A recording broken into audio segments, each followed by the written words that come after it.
Technology కంపెనీలకి ఎకరం 99 పైసలు చొప్పున ఇస్తాము అని చెప్పి మంత్రి నారా లోకేష్ అంటే అప్పట్లో చాలా విమర్శలు వచ్చినాయి. సహజంగానే ఎకరం 99 పైసలకి ఇవ్వడం ఏంటి అని. మొదటిసారిగా ఆ ప్రపోజల్ కింద ఇచ్చింది టాటా కన్సల్టెన్సీ సర్వీసెస్కి. ఇప్పుడు ఒకదాని వెంట ఒకటి చాలా కంపెనీలు వస్తున్నాయి, మంచి కంపెనీలు వస్తున్నాయి, అంతర్జాతీయ స్థాయి కంపెనీలు వస్తున్నాయి ఐటీ రంగంలో. ఏపీలో ఐటీ రంగాన్ని డెవలప్ చేయడం మామూలు విషయం కాదు. ఒకటేమో ఐటీ రంగమే కొంత సాచురేట్ అవుతోంది. ఆల్రెడీ బెంగళూరు, హైదరాబాద్, చెన్నై ఇట్లాంటి నగరాలు ఉన్నాయి సౌత్లో. కాబట్టి కొత్తగా ఏపీకి రావాలంటే చాలా కష్టం. ఏపీలో ఉన్న ఏకైక పెద్ద సిటీ విశాఖపట్నం. అది కూడా టైర్ 2 సిటీ కింద లెక్క, మెట్రో సిటీ కింద లెక్క రాదు. అటువంటి నేపథ్యంలో నారా లోకేష్ చాలా ధైర్యంగా ఈ నిర్ణయం తీసుకున్నాడు. దాంతో మొదటిగా టాటా కన్సల్టెన్సీ సర్వీసెస్ వచ్చింది. ఆ వెంటనే కాగ్నిజెంట్ కంపెనీ వచ్చింది.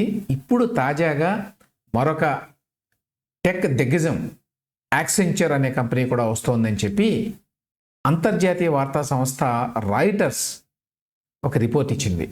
వీళ్ళకు కూడా ఎకరం 99 పైసలకే ఇవ్వడానికి రాష్ట్ర ప్రభుత్వం సిద్ధంగా ఉన్నది అనే వార్తలు. అఫీషియల్గా ఏపీ గవర్నమెంట్ ఇంకా చెప్పలేదు, కానీ అనధికారికంగా యాక్సెంచర్ వాళ్ళు ఆల్రెడీ రాయిటర్స్ వార్తా సంస్థకి ఈ విషయాన్ని తెలియజేశారు. యాక్సెంచర్ అనేది చాలా పెద్ద కంపెనీ, గ్లోబల్ కంపెనీ. 7,90,000 మంది ఎంప్లాయీస్ ఉంటే అందులో 3 లక్షల మంది ఇండియాలోనే ఉన్నారు. సో ఇండియా సెంట్రిక్ కంపెనీ అనుకోవచ్చు, ఈవెన్ దో మల్టీనేషనల్ కంపెనీ అయినా కూడా. అటువంటి కంపెనీ ఇప్పుడు విశాఖపట్నానికి వస్తుందంటే మామూలు విషయం కాదు. 12,000 ఉద్యోగాలు క్రియేట్ చేస్తామని చెప్పారట విశాఖపట్నంలో. వాళ్ళు అడిగిందేమో 10 ఎకరాలు. 10 ఎకరాలు అంటే 10 రూపాయలకి ఇస్తాడు నారా లోకేష్ గారు. కానీ దానివల్ల 12,000 మంది యువతి యువకులకి ఉద్యోగాలు వస్తాయి. ఇప్పటికే టీసీఎస్, కాగ్నిజెంట్ కలిపి 20,000 ఉద్యోగాలను కల్పిస్తున్నాయి విశాఖపట్నంలో. ఇప్పుడు యాక్సెంచర్ కూడా వస్తే మొత్తం 32 ఉద్యోగాలు అవుతాయి. అంటే ఈ సంవత్సర కాలంలో జరిగిన డెవలప్మెంట్ ఇది. 32,000 ఉద్యోగాలు అంటే మామూలు విషయం కాదు. ఏపీలో కంప్యూటర్ సైన్స్ చదువుకున్నటువంటి 32,000 మంది యువతి యువకులకి విశాఖపట్నంలో ఉపాధి దొరుకుతుంది దీనివల్ల. సో నారా లోకేష్ విమర్శలు వచ్చినాయి కదా అని చెప్పి భయపడకుండా టీసీఎస్ కనుక వస్తే యాంకర్ కంపెనీగా దాన్ని చూసి చాలామంది వస్తారు అని ఆనాడు చెప్పిన మాట ఇవాళ వాస్తవం అవుతోంది. టీసీఎస్ రాగానే ఇంతకుముందు చెప్పినట్టు కాగ్నిజెంట్ వచ్చింది, అది చాలా పెద్ద కంపెనీ. ఆ వెంటనే ఇప్పుడు యాక్సెంచర్ వస్తోంది.